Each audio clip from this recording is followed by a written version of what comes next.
వందేహం మంగళాత్మానం భాస్వంతం వేద విగ్రహం యాజ్ఞవల్క్యమునిశ్రేష్టం జిష్ణుం హరిహరప్రభం జితేంద్రియం జితక్రోధం సదా ధ్యానపరాయణం ఆనందనిలయం వందే యోగానందమునీశ్వరం గురుర్బ్రహ్మ గురుర్విష్ణు గురుర్దేవో మహేశ్వర గురుస్సాక్షాత్ పరబ్రహ్మ తస్మై శ్రీ గురవే నమః. ప్రథమం శ్రీ మాతాపితరౌ నిత్యం జన్మనో మమకారిణః ప్రథమం స్యాత్ నమామ్యహం. కూచి కృష్ణమూర్తి గురువరుణకు సత్యవతీ మాతకు నమస్కృత శతాంజలివే. కీర్తిమంతులైన పితృదేవతలకు సంఘ సేవా తత్పరులకు వందనాల్ వేనవేరు.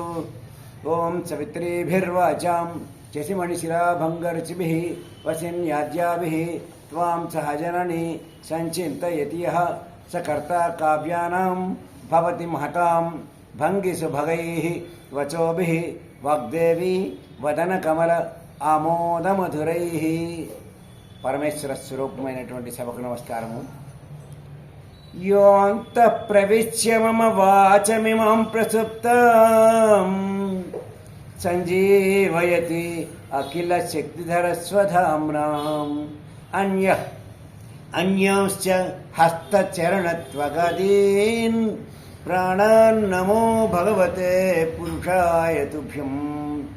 ఏ పరమేశ్వరుడైతే లోపలికి ప్రవేశించి మన యొక్క సకల ఇంద్రియాలని సకల అవయవాల్ని సవ్యంగా పనిచేసేలాగా చూస్తున్నాడో అట్టి పరాత్పరునికి శిరసా ప్రణమిల్లి ఈనాటి తిరుపావై కార్యక్రమాన్ని ప్రారంభిస్తున్నాను.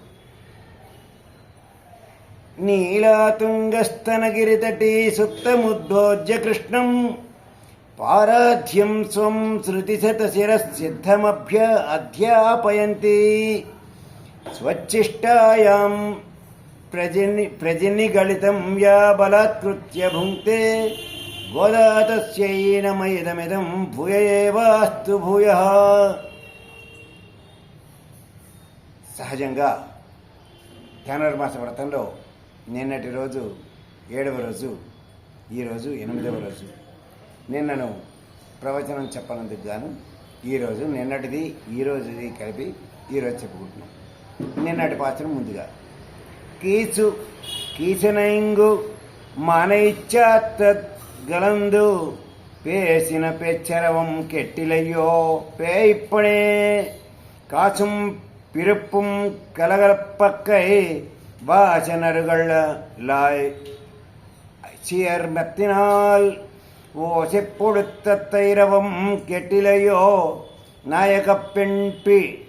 நாயகப்பெண்ணி பிள்ளாய் நாராயணன் மூர்த்தி கேசவனை பாடவும் நீ கேட்டே கிடத்தியோ தேசமுடையாய் திரவேலோ రంబావాయ్. ఇప్పటికీ ఒక గోపికని నిద్రలేపారు కిందటి పాత్రంలో. ఈ పాత్రంలో మరొక గోపికని నిద్రలేపడానికి ప్రయత్నం చేస్తోంది ఆండాళ్ళ తల్లి. ఓ ఈ పిచ్చి పిల్ల, భరద్వాజ పక్షులన్నీ కీచుకిచ్చమంటూ చేస్తున్నటువంటి కలకలధ్వని నీకు వినపడలేదా? అదిగో సువాసనలు వెదజల్లుతున్నటువంటి కురులు కలిగినటువంటి ఆ గోపకాంతలు తాము ధరించిన ఆభరణాలన్నీ ధ్వనించేట్టుగా చేతులు తిప్పుతూ కవ్వాలతో పెరుగు చిరుగుతున్నారు. ఆ ధ్వనులేవి వినపడటం లేదా? నీవు మాకు నాయకురాలివి కదా, భగవద్ విషయానుభవము ఎరిగిన దానివి కదా. సాక్షాత్తు శ్రీమన్నారాయణుడే ఇప్పుడు శ్రీకృష్ణుడిగా మన భాగ్యం కొద్దీ అవతరించాడు. మన కొరకే కేసి మొదలైనటువంటి రాక్షసులందరినీ చంపి మన కష్టాల్ని గట్టెక్కించాడు. మనమంతా అతనికి కృతజ్ఞులమై అతని గుణగానం చేస్తున్నాం. అయినా వాణిని వింటూనే ఇంకా పడుకునే ఉన్నావా ఏమ్మా? మేము పాడే పాటల్లో ఉండేటటువంటి ఆనందం పొంది నువ్వు లోపల మెరిసిపోతున్నావులే, మాకు ఇక్కడ కనిపిస్తోంది. రామ్మా తల్లి, వ్రతమాచరించడానికి ఇంకా ఆలస్యం దేనికి అని ఒక గోపకన్యను లేపుతోంది ఆండాళ్ళ తల్లి. అయితే ఎలా ఉంటుందంటే వ్రతం అన్నారు. వ్రతాలు నియమాలు అనే జ్ఞానం లేనటువంటి పక్షులే తెల్లవారుదామును మేల్కొని మాట్లాడుకుంటూ ఆకాశంలోకి ఎగిరిపోతున్నాయి. అంటే మనకు అజ్ఞానుల వలె గోచరిస్తూ ఉన్నటువంటి పక్షులు బ్రహ్మజ్ఞానులకు సంకేతం. వీరే బ్రాహ్మీ ముహూర్తంలో మేల్కొని బ్రహ్మ పదార్థాన్ని గురించి మాత్రమే ఆలోచించేవారు. అంటే భగవంతుని ఆరాధించే సమయం ఆసన్నమైనదని, భగవన్ రామ చింతనే మనకు పరమ ఆహారమని ధ్వని రూపంగా చెప్పబడుతోంది ఇక్కడ. అంటే పక్షులే తెల్లవారుదామును మేల్కొన్నాయి అంటే మరి మానవ మాత్రం మనం ఎప్పుడు మేల్కోవాలి అనే సంకేతం ఇందులో మనకి కనిపిస్తోంది. ఈనాటి పాత్రల్లో గోదాదేవి భరద్వాజ పక్షుల ద్వారా అవి చేసే మధుర ధ్వనుల ద్వారా పొద్దు పొడుస్తున్నదని సూచిస్తూ భరద్వాజాదులు చేసే ఉపదేశాలను గుర్తెరిగి అజ్ఞానాన్ని రూపుమాపుకోమంటోంది. భగవంతుని యందు ఆసక్తి కలగాలంటే శాస్త్ర విషయాలు తెలుసుకోవాల్సిందే కదా. కాబట్టి వీటిని ఎరిగి ఆ భగవంతుని యందు ప్రీతి కలగడానికి నిత్యకృత్యాలు ఏవి ఆటంకాలు కావు అని మేల్కొని తలుపు తీసి మాతో వ్రతం చేయడానికి రమ్మని పిలుస్తోంది ఈ పాత్రలో ఆండాడు తల్లి.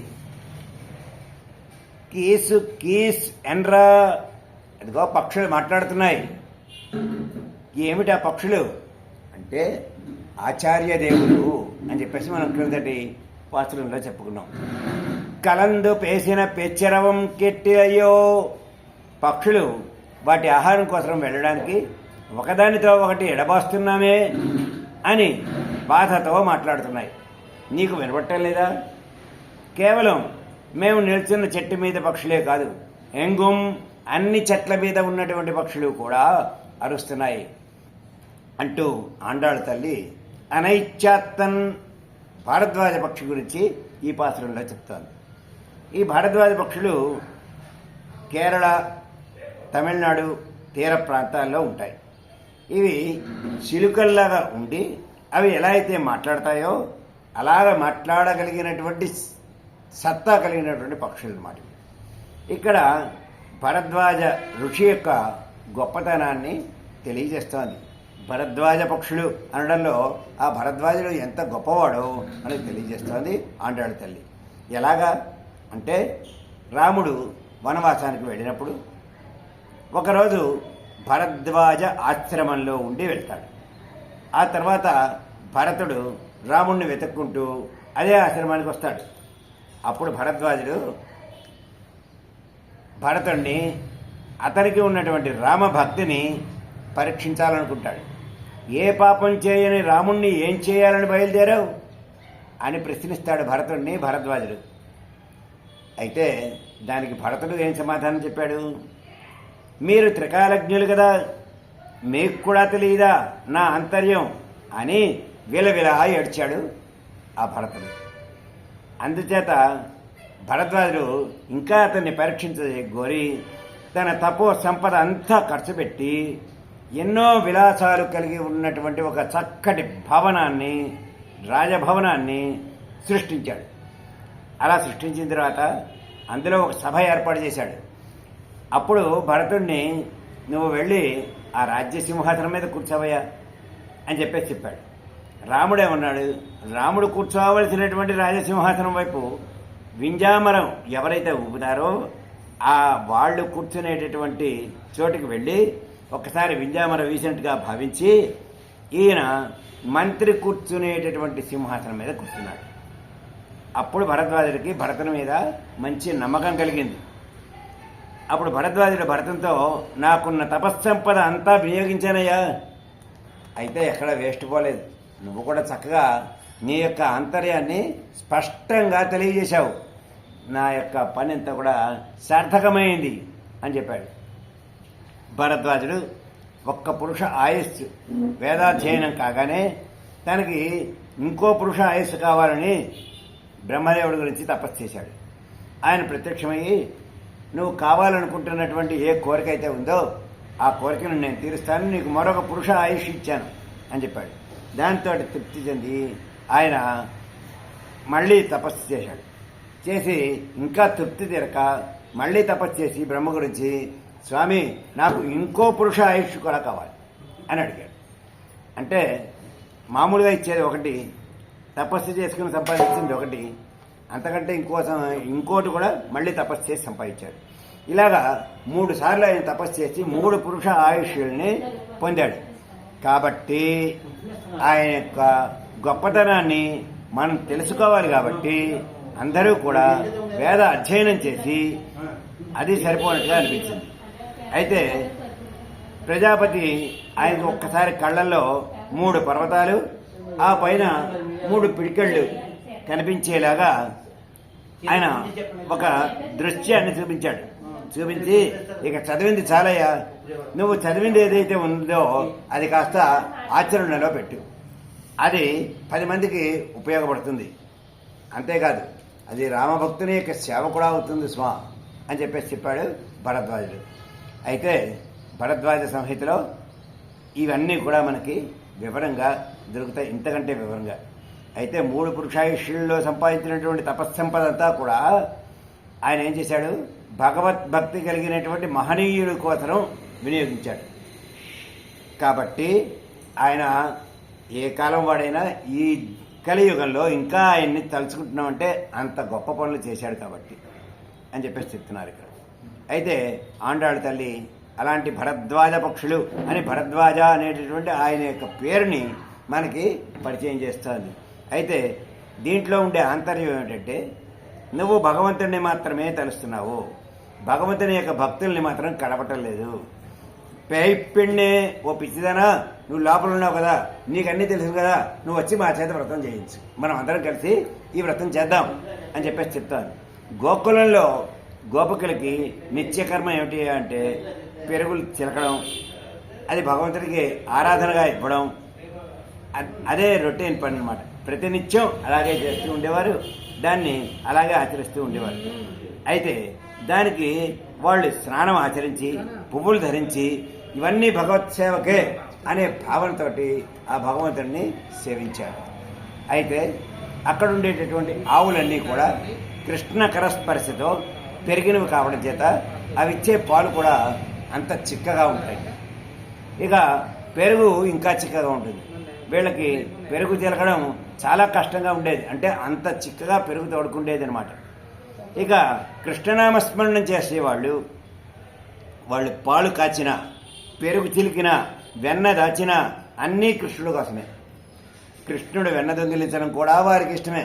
గోపికలకి ఒక్కరోజు కన్నయ్య వచ్చి వెన్న దొంగిలించబోతే అయ్యో ఇవాళ మన వెన్నంతా వృధాగా పోయిందే అని బాధపడేవారు. దొంగిలిస్తే చాలు, ఆ పరమేశ్వరుడు యొక్క చేయి దాని మీద పడితే చాలు అని చెప్పేసి వాళ్ళు అనుకునేవారు. ఈ విధంగా వేరే స్వార్థం ఏమీ లేకుండా సర్వకాల సర్వావస్థల యందు ఆ కృష్ణుణ్ణి అందరూ కూడా కోరుకుంటూ ఆయన నామాలే తపిస్తూ ఉన్నారు. కాచుం పిరుప్పుం కలకలప్పక్కై పేర్తూ, గోపికలు వెన్న చిలుకుతుంటే దేహం మీద ఉండేటటువంటి ఆభరణాలు గలగలా శబ్దం చేస్తున్నాయి. వాచ నరుంకుళల్ అయిచ్చయర్, గోపికల జడల్లోని పుష్పాలు రేపెళ్ళి అంతటా పరిమళాన్ని ఇస్తున్నాయి. అయితే మత్తినాల్ ఓసై పొడుత్తైర్ అరవం, కవ్వంతో పెరుగు చిలికే శబ్దం కెట్టిలయ్యో వినపడలేదా నీకు? నాయగప్పెన్ పిళ్ళాయ్, ఓ పెద్ద నాయకురాలా, నువ్వు ముందుగా నడిచి మమ్మల్ని నీ వెంట తీసుకెళ్లవలసినటువంటి దానివి, హాయిగా నిద్రపోతున్నావా అంటూ ఆక్షేపించసాగారు. లోపల ఉన్నటువంటి వాళ్ళని ఎంతకీ రాకపోతాను. నారాయణన్ మూర్తి కేశవనై పాడవం నీ గట్టి కిడత్తియో, పెరుగులు చిలికే గోపికలు స్మరించే శ్రీకృష్ణనామాలను మేము పాడుతుంటే నువ్వు హాయిగా నిద్రపోతూ లోపల ఉండిపోయావే అని చెప్పేసి చెప్తున్నారు. ఎందుకు నువ్వు నిద్రపోవాలి? మేము నామం చెప్తున్నప్పుడు నువ్వు కూడా నామం చెప్పాలి కదా అని చెప్పి నువ్వు హాయిగా నిద్రపోతున్నావేమి అని అడుగుతూ, ఏమిటా నామాలు? నారాయణ అనేటటువంటి నామం. సర్వ జగత్తుని లోపల పెట్టుకున్నటువంటి స్వామి ఎవరైతే ఉన్నారో ఆయన నారాయణ. ఆ నారాయణ అని చెప్పేసి ఆయన నామాన్ని చెప్పుకుంటూ మనకే అంతటి వాడు కూడా మన దగ్గరకు వచ్చి మన యొక్క కష్టాలని ఆలోచించేటటువంటి విధంగా నామాల్ని కీర్తించడం మొదలుపెట్టారు వీళ్ళు. అంతేకాకుండా మూర్తీభవించిన అందమేనా అన్నట్టుగా కూడా ఆ కృష్ణుడు చాలా అందంగా కనిపిస్తున్నాడు కళ్ళల్లో. ఇక మూర్తి అంటే ఏమిటి అంటే మన మనస్సు పరిపరి విధాలు చాలా చోట్ల పారిపోతూ ఉంటుంది. మన మనస్సు ఒక్కచోట నిలబడాలి అంటే ఏదో ఒక మూర్తి మన ఎదురుగుండగా ఉండాలి. అదిగో స్వామి చూస్తున్నాడు కాబట్టి మనం వేరే ఆలోచించకూడదు అని ఆలోచన వస్తుంది. అంచేత స్వామి మన పక్కన ఉన్నట్టుగా భావించడం కోసం మూర్తి పూజ మనకి ఆచరణలోకి వచ్చింది. కేవలం అందమైన వాడినా కృష్ణుడు కాదు, మన కృష్ణుని సేవించుకోవడానికి వచ్చే అడ్డు కూడా ఆయనే తొలగించుకొని తనను మనకు ఇచ్చుకున్నాడు. అంటే పరమేశ్వరుడు మన దగ్గరకు వచ్చాడనమాట. కేశవన్ అన్నారు అంటే కేసి అనేటటువంటి రాక్షసుడిని సంహరించాడు. వాడెలా ఉన్నాడు? గుర్రంలాగా వచ్చి పెద్ద నోరు తెరిచాడు. మరి ఈయనకి ఆ విషయాలన్నీ తెలుసు కదా, ఎవరు ఎలాంటి వాళ్ళను. కాబట్టి సర్వజ్ఞుడు కాబట్టి చెయ్యి కాస్త దాని లోపల నోట్లోకి దూర్చాడు. చెయ్యి గుర్రం నోట్లోకి దూర్చి అక్కడి నుంచి పెరగడం మొదలెట్టాడు. పెరిగితే ఏమవుతుంది? చెయ్యి కూడా పెరుగుతుంది కదా, అది ఉబ్బిపోయి దాని నోరు కంటే కూడా పెద్దదైపోయి చచ్చిపోయింది. ఆ విధంగా కేసీ అనేటటువంటి రాక్షసుడిని మోక్షం ప్రసాదించాడు ఆయన. ఈ విధంగా ఆయన అవసరమైతే చిన్నగా అయిపోగలడు వామన రూపంలో, కావాలంటే త్రివిక్రముడిలాగా పెద్దగానూ అయిపోగలడు. రెండు ఘటన అఘటన సమర్థుడు ఎవరు అంటే స్వామియే అని చెప్పేసి చెప్తున్నాను. అయితే వచ్చినటువంటి అసురులందరినీ రూపుమాపి ఆయన భక్తులకి ఏ విధంగానూ సంకీర్తన చేసుకోవడానికి అడ్డు లేకుండా వీళ్ళకి కావలసినవన్నీ ఏర్పాటు చేస్తున్నాడు ఆయన. అలాగా మనకు ఉపకారం చేసేవాడి యొక్క నామాన్ని పాడుతుంటే నువ్వు వచ్చి మాతో కలవాలి కదా, ఎందుకు కలవటం లేదు, ఇంకా లోపల ఎందుకు పడుకున్నావు అని చెప్పేసి అంటావు. లేదా మేము నామం పాడడం ఆపేయమంటావా అన్నాడు. ఇది లోపల ఉండేటటువంటి గోపికతోటి ఆండాళ్ళు తల్లి చెప్తోంది. అయితే దేశం ఉడయ్యార్ భగవంతుని యొక్క నామం కీర్తన చేస్తే ఒక రకమైనటువంటి తేజస్సు వస్తుంది. అటువంటి తేజస్సు నీలో కూడా ఉంది కాబట్టే నిన్ను వ్రతం చేయడానికి రమ్మంటున్నాం. మాతో పాటు నువ్వు కూడా వ్రతం చేసి నువ్వు ఆల్రెడీ చేసావు కాబట్టి మాకు అది నేర్పు, మేము తప్పులు చేయకుండా నువ్వు నేర్పు అని ఆండాళ్ళ తల్లి ఆమెను పిలుస్తుంది. ఈ పాత్రలో పక్షుల యొక్క ధ్వని. పక్షులు ఏ పక్షులు? భరద్వాజ పక్షులు. ఆ భరద్వాజ పక్షులు ధ్వని చేస్తున్నాయి. అంటే ఇక్కడ పక్షులు కిలకిలారావాలు వచ్చాయి అంటే తెల్లవారింది అని అర్థం ముఖ్యంగా. అందుచేత ఆచార్యుల వారి యొక్క ఉపదేశం సంకేతం ప్రకారం అవి అరుస్తూ ఉన్నాయి. ఒక పక్షి అరిస్తే మిగిలిన పక్షులు కూడా అరుస్తాయి. అరిచి ఒకళ్ళకొకళ్ళు మాట్లాడుకుంటుంటారు. మరి జ్ఞానం లేని పక్షులు ఎలా ఉంటే జ్ఞానం ఉన్న మనం ఎలా ఉండాలి? అందరితోటి కలుపుకుని మన యొక్క జీవనాన్ని సాగించాలి. ఇది మనం పక్షుల ద్వారా నేర్చుకోవాల్సినటువంటి ఒక నీతి. ఆ తర్వాత కేసీ అనేటటువంటి రాక్షసుని చంపేశాడు. చంపేస్తే ఆ రాక్షసుల వల్ల ఎవరికి కూడా ఇబ్బందులు లేవు. ఎప్పుడైతే వాడికి మోక్షం వచ్చిందో అప్పుడు ఆయన యొక్క అందం ఎంత చక్కటి జుట్టు ఉందో ఆయనకి. కాబట్టి కేసీ అనే రాక్షసుని మంచి అందంగా నువ్వు తయారయ్యి చంపేశావు కాబట్టి నువ్వు కేశవా అన్నారు. ఆయనకి అప్పుడు వచ్చింది పేరు. ఇంకా చాలామంది రాక్షసుల్ని చంపారు. మనకి ఈ పాత్రలో ఇంతవరకు ఇచ్చారు. తర్వాత ఇక్కడ వెన్న చిలుకుతున్నారు అని మనం చెప్పారు. వెన్న అంటే ఏమిటి అంటే అసలు పాలు భగవంతుని యొక్క లక్షణాలు. ఆ పాలు మనలో దూరి మననం చేస్తే అది పెరుగవుతుంది. ఈ పాలు కాస్త అలా పెరుగైతే భక్తి అనేటటువంటి కవ్వంతో దాన్ని చిలికితే పరమాత్మ కనిపిస్తాడు. అప్పుడు వెన్న వస్తుంది. ఆ వెన్న ఇలా బయట పెడితే కరిగిపోతుంది. అంటే చాలా త్వరగా కరిగిపోయేటటువంటి వెన్న రూపంలో పరమాత్మ బయటకు వచ్చాడు మన దగ్గరికి. కాబట్టి మనం జాగ్రత్తగా మనసులో మననం చేయాలి. ముందర శ్రవణం చేయాలి, తర్వాత మననం చేయాలి. శ్రవణం అంటే వినడం, మననం అంటే విన్నది మళ్ళీ మళ్ళీ మళ్ళీ మళ్ళీ చెప్పుకోవడం. ఈ విధంగా మననం చేసి చేయాలి. ఈ పెరుగు చిలకడం అంటే ఏమిటి అంటే వేదాలు అనేటటువంటిది పెరుగు. ఈ వేదాలని మనం 1-4 సార్లు చదివితే అందులో ఉండేటటువంటి అంతరార్థం ఏమిటనేది తెలుసు. దాని ద్వారా మనం సంస్కారవంతులమయ్యి మన యొక్క జీవితాన్ని బాగు చేసుకునేటటువంటి అవసరం వస్తుంది. కాబట్టి పెరుగు చిలకడం మన హృదయాన్ని మధించడం అన్నమాట. అంతేగాని వాళ్ళు ఏదో కుండల్లో పెరుగు తోడుపెట్టారు, ఇలా కవం పెట్టి ఇలా మధిస్తున్నారు అని అనుకుంటే బాహ్యంగా కనిపించేటటువంటి మాటలే. మనకి ఆండాళ్ళ తల్లి ఏం చెప్తుంది? నీ హృదయం అనేటటువంటి కుండలో ఉంది ఈ భగవంతుడి పాలు. అక్కడే తోడుకున్నాయి, అక్కడ పెరిగైపోయింది. నువ్వు జాగ్రత్తగా భక్తి అనేటటువంటి కవంతోటి దాన్ని శుభ్రంగా చిలుకు అని చెప్పేసి చెప్తోంది ఆండాళ్ళ తల్లి. మరి ఏమండి ఇలా చిలికేటప్పుడు ఈ గాజులు సౌండ్ వస్తున్నాయి కదా, మెడలో ఉన్న మంగళసూత్రాలు ఇతర ఆభరణాలు ఇవన్నీ సౌండ్ వస్తున్నాయి కదా అంటే ఈ శబ్దాలన్నీ కూడా ఏమిటంటే అష్టాక్షరీ మంత్రాన్ని ఉపాసించడం అన్నమాట. ఓం నమో నారాయణాయ అని చెప్పడం. లేదు అంత పెద్ద మంత్రం మేము చెప్పలేమండి, నోరు తిరగదండి, లేదా మాకు టైము లేదండి అనేవాళ్ళు ఉంటారు. అలాంటి వాళ్ళకి ద్వయ మంత్రం హరి అంతే. హరి హరి హరి అనుకోండి చాలు, ఆయన మీ దగ్గరకు వస్తాడు అనే ఆండాళ్ళ తల్లి మనకు చెప్తోంది. ఈ విధంగా మనలోని భగవద్ జ్ఞానమే మనకి తేజస్సును కలగజేస్తుందని ఆండాళ్ళ తల్లి మనకి అర్థమయ్యే విధంగా పాసురాన్ని రచించి మనకి తెలియజేస్తుంది. ఆప్ చేసి మళ్ళీ ఇక్కడికి నిన్నటిది